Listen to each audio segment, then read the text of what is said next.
Hello and welcome back to Bookish and welcome back to my Saturday Hodgepodge, my weekly wrap-up of my reading and bookish things and booktube things and political things and whatever the heck I want to talk about. Today I want to start off by doing a tag. Every once in a while I do a tag on Saturday, and I've found that if I do the tag on Saturday, I think more people see it than doing it on Tag Tuesday, even though I'm not going to stop doing tags on Tags Tuesday. And this tag just seemed like it was ideally suited for a Saturday Hodgepodge because there are only two tags. The tag is the My Book Buying History tag. It was created by Wiebke over at her channel, One Book, One Review. I'll leave a link to her channel and this tag down below. She's a great booktuber, does a lot of really quick reviews of books, very insightful, and she has a series of kind of video essays she does, one a month, which she calls a letter to whatever the month is, so the next one will be a letter to May, which she reflects on things going on in her world and the world and how it's related to reading or not. And they're just lovely, and she's just a great booktuber, and she created this tag and she tagged me. So again, this is the book buying history tag, and there are only two questions. And I think the intent is not just for us to talk about our book buying today, but as the name implies, our history. So question number one is, where do I get my books? Library, online, bookstores, whatever. So right now I get almost all my books by buying them online. My favorite place to buy books online is bookshop.org. I'll leave a link down in the show notes down below. This is a book buying website. I believe all they sell are books, and what it does is it kind of links together independent bookstores across the United States. I'm not sure if there are any in Canada, but across the United States can be a part of the bookshop.org network. And when you buy books from bookshop.org, they share some of the profits with the independent bookstores in their network. You can also go and search for independent bookstores in your area and then shop through their part of the bookshop.org website, and then I think the money goes the share that would normally go into a general fund, I believe, goes directly, or most of it goes directly to that bookstore. That's where I like to buy my books online. They have a great selection. Their prices are a little higher than Amazon, and they don't have, as far as I remember, they don't have free shipping. But it does help support independent bookstores, and I think that's great. I do still buy books from Amazon occasionally. If I need a book quickly, if it's books, I used Amazon to buy books for my kids' college education. And like I said, if I want a book here tomorrow or the next day, I do still buy from Amazon, and I have a Kindle. And that Kindle is an Amazon product, so I buy books that way. I do occasionally, I haven't of course since the pandemic, I do occasionally go to used bookstores. I usually find one or two books there. But that used to be where I bought most of my books, from college all the way, well into my adulthood. Used bookstores like Half Price Books, and then independent used bookstores in the area wherever I lived in college used to be where I bought books. And I used to spend a lot of time browsing those used bookstores. My friends and I used to make a pilgrimage from our smallest college town to, I believe, the flagship Half Price Books in Dallas. And go there and spend a day, shopping for books and doing other things. But that was always a good time, and that's something that I really love. Before that, I was a mall bookstore shopper. Walden Books were bookstores in the mall, and even when I was in college, there was a chain of stores called Hastings Records and Books, I believe, where you could buy books, and they also rented movies. And they sold records and CDs back when those things were things people bought. I'm not a library user. This is something I do feel some guilt for every once in a while. Obviously not enough to do anything about it. I'm not all that impressed with my local library. Usually they don't have very many copies of the books I want to read, and the wait list for those is really long. So I have a tendency just to overlook my library. I will try to do better. I believe in the last 10 years or so our local library has improved, so I will be trying to remember to give them another shot, particularly as I can use them to read books on my Kindle, I believe, or maybe on my phone.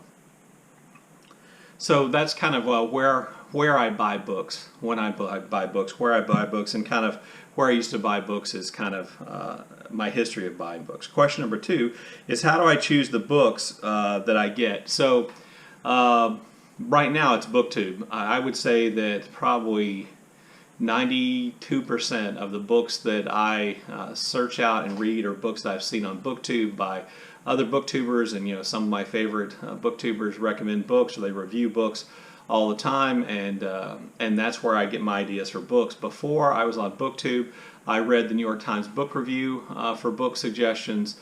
I was a follower of prizes, though not religious. I followed the Nobel and the Pulitzer and the National Book Award mainly, and then eventually the Booker Award, and I would look at those prize list authors as authors I wanted to read. Sometimes I'd hear an author suggested, sometimes I'd read something by an author who talked about who they read, and that's how I got my ideas. In college, I got my ideas from my friends, but I also used to shop the college bookstore, where the college or the campus bookstore orders the books that are required reading for classes. And I used to browse the shelves there in the English literature section and find books, a lot of classics that I wanted, and I would just buy a copy like I was in the class. And for some classes I read the entire syllabus when I was in college. I forgot to mention that about buying books, and that's also then where I got an idea for what books to buy, was books from college syllabuses and that were at college bookstores. BookTube is primarily where I get my book suggestions. And then before college, me and my friends just read fantasy novels, and we just suggest them to one another. And that's just kind of how we found all that out. So there you go. There's the My Book Buying History tag. I'm going to tag a lot of people because I think it's a real quick, simple tag you can do, but also give some insight into who you are as a book consumer. So I'm going to tag Mason from Mason in the Dark. Great channel, great sense of humor. You should go over there. New to me booktuber is David Wiley. I've enjoyed. He had a video where he was talking about Sir Gawain and the Green Knight, which I also like very much. Bob the Bookerer, just a really nice person, all kinds of insights and just lovely to listen to talk about books. Mark from Booktime with Elvis. Mark is a great creator of tags, so I'm going to tag him to do this tag. Elle Thinks, a great booktuber who's somewhat new to me, but I believe she's been around for a little while. Gina Stanyer, also relatively new, but you couldn't tell it from watching her videos. Marilyn Maya Mendoza, one of the most interesting people on BookTube. I want to tag her, and then Kazen from Always Doing. So Kazen from Always Doing lives in Japan. I'm interested to know how she gets her books. I'm also interested in that with Mark from Booktime with Elvis, because I believe he lives in the Czech Republic. Please do the tag if you get a chance. You can combine this one with others. I just think it's a great tag. And I'll leave links to all that down below, and to Wiebke's video down below as well. So that was the first thing I wanted to talk about. The second thing I wanted to talk about is, delve into politics. I made a promise to myself when I started my channel that if there was something I wanted to say that was of political nature, I was going to say it. I was going to make videos about it. And I was going to address those issues and state what I believe to be true and what I believe should be done and my opinions, and then just deal with, whatever the fallout of that is. And I have been working through, or trying to understand and researching and reading as much as I can about the current crisis that exists between Israel and Palestine and the Palestinian people.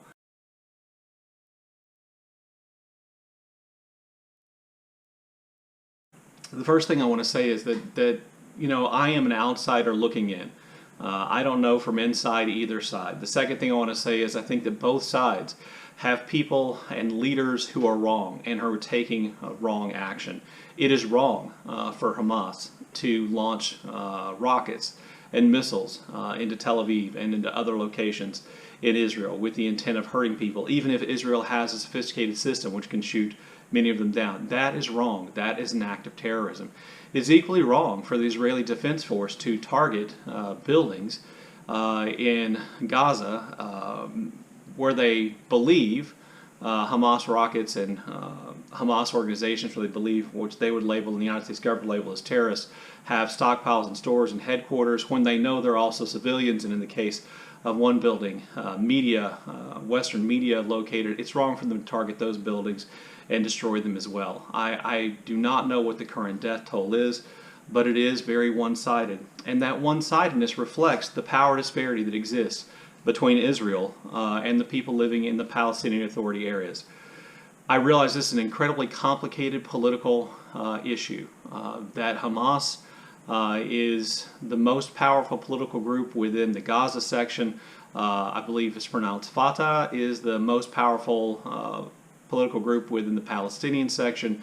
There were supposed to be elections. Those elections have been suspended. I know that Palestinians living within East Jerusalem, within or outside the Palestinian Authority area, have seen their rights limited, and then obviously an increased violence and increased widespread killing.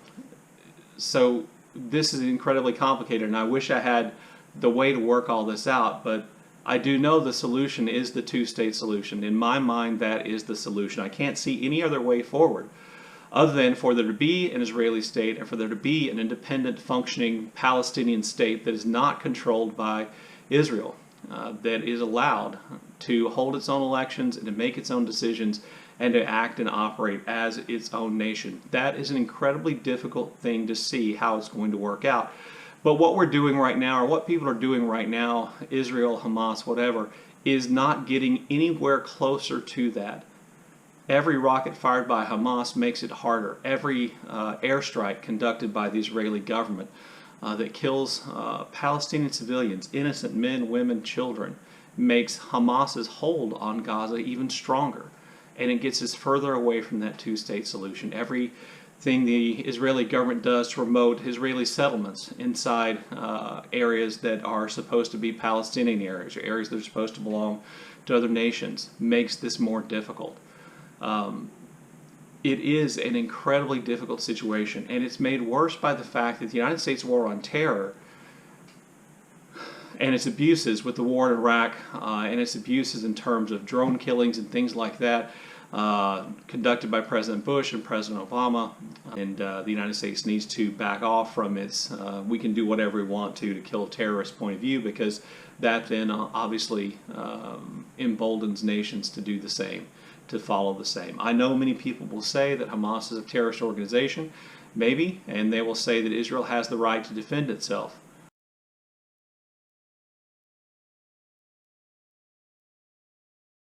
And I think it's the responsibility of the United States to do something about that, because the Palestinian people have the right to self-determination. They have the right to their own nation.